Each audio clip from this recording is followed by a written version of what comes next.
सातारा जिल्ह्यातील वाई तालुक्यातील बावधन येथे पारंपरिक आणि ऐतिहासिक बगाड यात्रेचा मुख्य दिवस आज मोठ्या उत्साहात पार पडला। महाराष्ट्रभर प्रसिद्ध असलेल्या या यात्रेला तब्बल 350 वर्षांची परंपरा लाभली आहे। या अनोख्या सोहळ्यासाठी राज्यभरातून लाखो भाविक बावधन नगरीत दाखल झाले होते।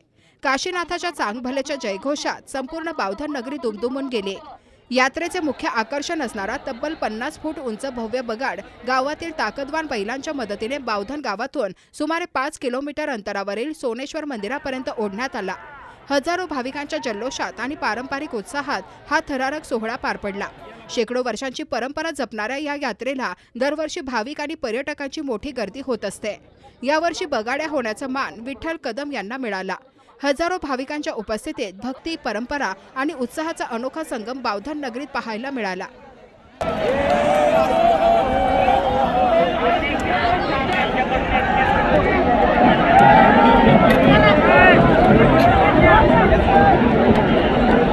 दोन 2010ला नवस केला होता मी नवसाला 2013 पासून बसतोय।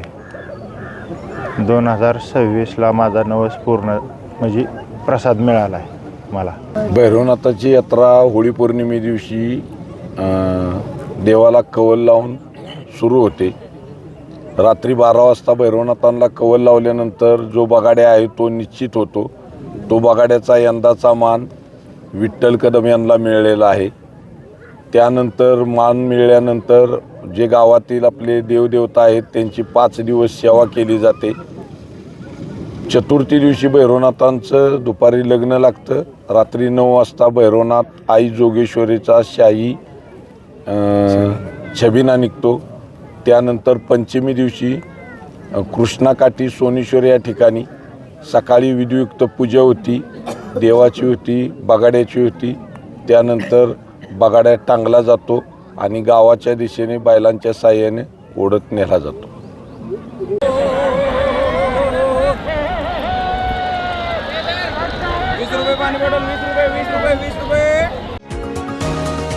तुम्ही पाहत आहात विस्टा न्यूज मराठी।